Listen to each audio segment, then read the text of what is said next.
Assalamualaikum warahmatullahi wabarakatuh. Perkenalkan, nama saya Ilmi Arkansa dari kelas 3 akuntansi dengan PM 10221134, mahasiswa dari Universitas Teknologi Digital. Di sini saya akan membahas materi lanjutan pentingnya bahasa dan pesan dalam komunikasi bisnis. Komunikasi bisnis merupakan proses pertukaran pesan antara pihak-pihak yang terlibat dalam bisnis seperti perusahaan, karyawan, pelanggan, atau mitra bisnis. Bahasa dan pesan yang tepat sangat penting dalam komunikasi bisnis untuk memastikan informasi yang disampaikan dengan jelas dan efektif. Tujuan saya membahas materi ini adalah untuk membantu dan memahami jenis-jenis bahasa dan pesan dalam komunikasi bisnis, cara membuat pesannya efektif dalam situasi bisnis tertentu. Jenis-jenis bahasa dan pesan dalam komunikasi bisnis. Bahasa dan pesan dalam komunikasi bisnis dapat dibagi menjadi beberapa jenis, yaitu yang pertama, bahasa lisan. Bahasa lisan adalah bahasa yang digunakan secara lisan seperti percakapan atau presentasi. Bahasa lisan sangat penting dalam situasi bisnis seperti negosiasi atau rapat. Yang kedua, bahasa tulisan. Bahasa tulisan adalah bahasa yang digunakan dalam bentuk tulisan seperti surat bisnis atau email bisnis. Bahasa tulisan sangat penting dalam situasi bisnis tertentu karena memberikan bukti tertulis dari komunikasi tersebut. Yang ketiga, bahasa nonverbal. Bahasa nonverbal adalah bahasa yang tidak digunakan menggunakan kata-kata seperti bahasa tubuh, ekspresi wajah, atau intonasi suara. Bahasa nonverbal sangat penting dalam situasi bisnis untuk menunjukkan sikap dan emosi. Yang keempat, pesan langsung.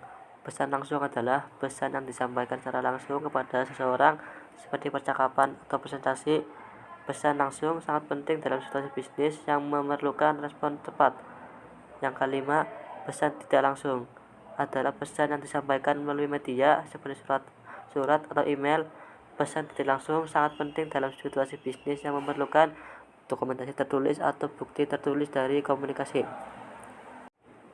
Jenis-jenis media komunikasi bisnis. Yang pertama, surat bisnis merupakan bentuk komunikasi tertulis yang dianggap formal dalam bisnis. Surat bisnis digunakan sebagai berkomunikasi dengan pelanggan, mitra bisnis, dan pihak lainnya. Jenis surat bisnis antara lain bersurat penawaran, surat pemesanan, surat pengiriman, dan surat permintaan.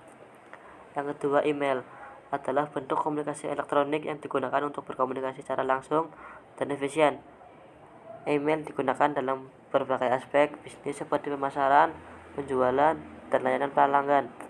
Namun, penting untuk menjaga etika dalam penggunaan email dan memastikan email yang dikirim sesuai dengan aturan perusahaan. Yang ketiga, telepon merupakan bentuk komunikasi verbal yang digunakan dalam bisnis. Telepon digunakan untuk menghubungi pelanggan, mitra bisnis, atau kolega. Dalam komunikasi telepon, penting untuk memberikan sapaan yang sopan dan menjelaskan tujuan panggilan dengan jelas. Yang keempat, video konferensi adalah bentuk komunikasi visual yang memungkinkan individu dan tim untuk berkomunikasi secara visual melalui video atau audio. Video konferensi digunakan dalam berbagai aspek seperti bisnis, aspek seperti rapat, presentasi, dan wawancara. Keuntungan dan kekurangan masing-masing media komunikasi bisnis. Yang pertama, surat bisnis. Keuntungan, formal dan memberikan bukti tertulis. Kekurangan, lambat dan membutuhkan biaya pengiriman. Yang kedua, email. Keuntungan, cepat dan efisien, dapat diakses dari mana saja. Kekurangan, rentan terhadap spam dan virus. Tidak dapat memberikan kesan personal. Yang ketiga, telepon. Keuntungan, cepat dan dapat memberikan kesan personal. Kekurangan, tidak memberikan bukti tertulis, dapat mengalami gangguan koneksi. Yang keempat, video konferensi. Keuntungan, efisien dan memberikan kesan personal, dapat diakses dari mana saja. Kekurangan, rentan terhadap masalah teknis, memerlukan perhatian khusus. Etika dalam komunikasi bisnis. Dalam komunikasi bisnis, penting untuk menjaga etika dan menjunjung tinggi nilai-nilai yang baik. Beberapa prinsip etika yang diperlukan antara lain, yang pertama, keterbukaan, sampaikan informasi yang jujur dan transparan. Yang kedua, sopan santun, gunakan bahasa yang sopan dan mempertimbangkan kepentingan pihak lain. Yang ketiga, kesetiaan, jaga kerahasiaan informasi dan komitmen pada perjanjian bisnis. Yang keempat, profesionalisme. Jaga sikap dan perilaku profesional dalam berkomunikasi. Yang kelima, responsif.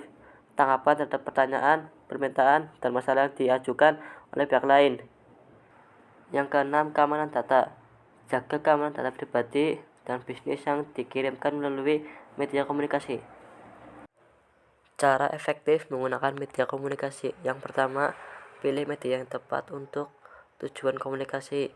Pilih media yang sesuai dengan kebutuhan dan tujuan komunikasi, serta mempertimbangkan faktor seperti waktu, biaya, dan kemudahan pengguna. Yang kedua, pertimbangkan sasaran audiens. Pertimbangkan audiens yang akan menerima pesan dan gunakan bahasa dan gaya komunikasi yang sesuai dengan audiens tersebut. Yang ketiga, sampaikan pesan dengan jelas. Sampaikan pesan dengan jelas dan singkat sehingga mudah dipahami oleh pihak lain. Yang keempat, gunakan format yang sesuai dengan media yang digunakan seperti format surat bisnis yang formal dan format email yang lebih santai. Yang kelima, pertimbangkan waktu dan responsif. Tanggapan terhadap pesan yang diterima dan diberi respon dengan cepat, serta mempertimbangkan zona waktu yang berbeda. Kesimpulan, komunikasi bisnis melibatkan berbagai jenis media komunikasi yang digunakan untuk bertukar informasi dalam konteks bisnis. Surat bisnis, email, telepon, dan video konferensi adalah beberapa contoh media yang umum digunakan dalam komunikasi bisnis. Penting untuk memilih media yang tepat, menjaga etika, dan menggunakan media dengan cara yang efektif untuk mencapai tujuan bisnis yang diinginkan. Sekian pembahasan dari saya. Apabila ada kesalahan kata dan kalimat, mohon dimaafkan. Wassalamualaikum warahmatullahi wabarakatuh.